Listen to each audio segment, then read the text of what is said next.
Your history does not dictate where you are going.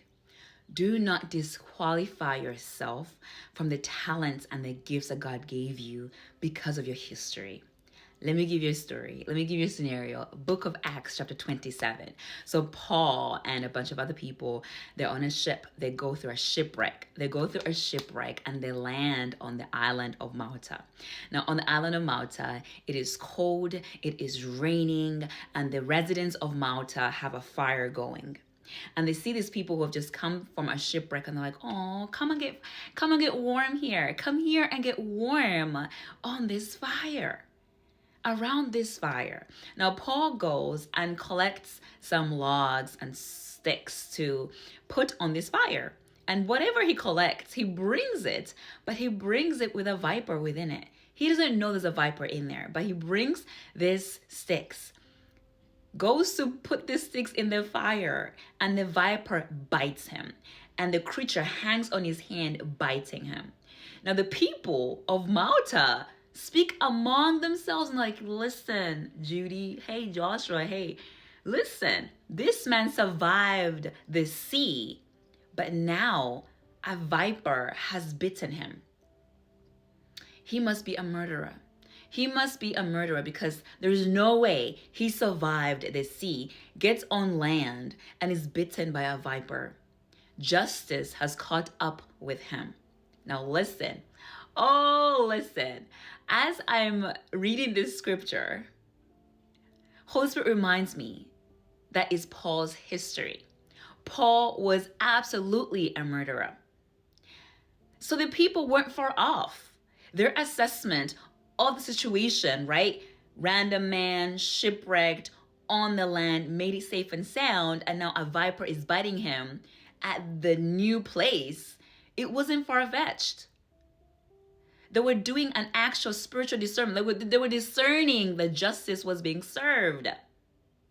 The Bible says in Genesis 8:22, "As long as the earth remains, seed time and harvest will never stop. Whatever you sow, you will reap," right? But in Jesus, there is a system of justice where he atoned for those sins, where when you come to him fully and truly and you say, "In Christ I live, it is no longer I that lives, but Christ who lives in me," that he truly takes care of what you did, of those sins. He takes care of it. He takes care of it. So in that moment, Holy Spirit reminds me, Paul was a murderer, but it was taken care of, because as a creature bit him and Paul shakes off the creature into the fire, they wait. The residents of Malta sit there and wait, thinking they know the outcome of this scenario. They wait for him to die. He does not die. Then what do they say?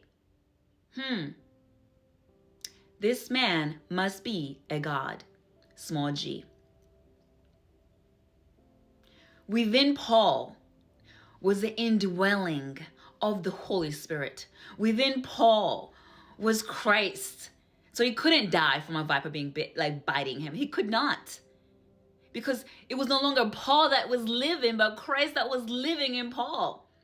Christ, God gave his son, traded his son for us so he could get more sons. God gave his only begotten son so he could get more sons.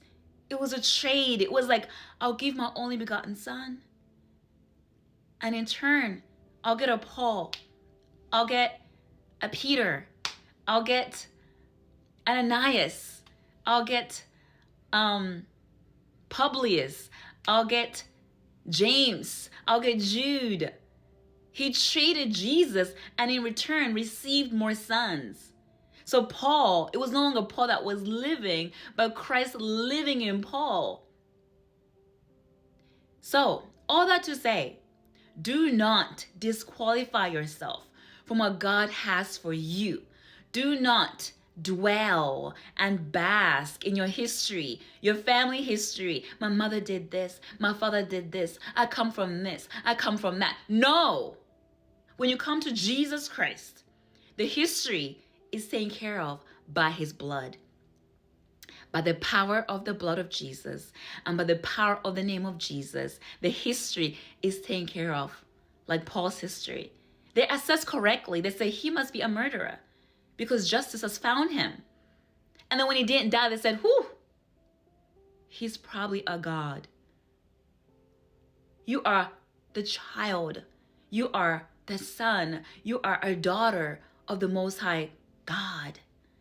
Walk like it. Act like it. Think like that. Make your mind, bring your mind to dwell in heavenly places with Christ Jesus. Renew your mind on the word of God, on who you are. If you have to do it every single day, do it every single day. That is the importance of reading the Bible. So Paul survives that ordeal. And then Publius, a man from that area, invites him to his house. And Publius let them stay there for 3 days.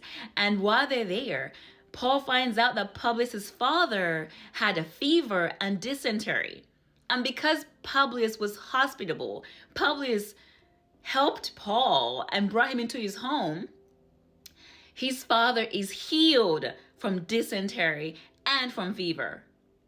And in the island, once they found out about Publius' father being healed of dysentery and fever, I don't know how long that had been going on, they bring all the sick, all the diseased, and they all get healed. Then they send off Paul with honor. But remember, they started with Paul by discussing among themselves how he must be serving some kind of justice and he must be a murderer. And like I said, they were not far off. They're assessed properly. Knowing spiritual rules and principles, right? What you sow, you reap. That, that kind of thing happening, there must be a reason for it. They were not far off, but the blood of Jesus. But the mission and Christ living in Paul erased the history, erased who he had been. And they were able to experience the new Paul. The Paul that was Christ revealed, Christ glorified. Do not get stuck on your past. Do not get stuck on where you came from, who did what to you. Do not get stuck in your trauma, in your pain, let God heal you. Let Jesus Christ heal the wound. Let him heal your soul. You deserve to be healed. You deserve to be whole. Because only then can you benefit the kingdom. Only then are you going to discover the gifts within you and the talents that God has for you to help people like Paul did on Malta. Amen. God bless you. Do not focus on your past. Focus on who is within you.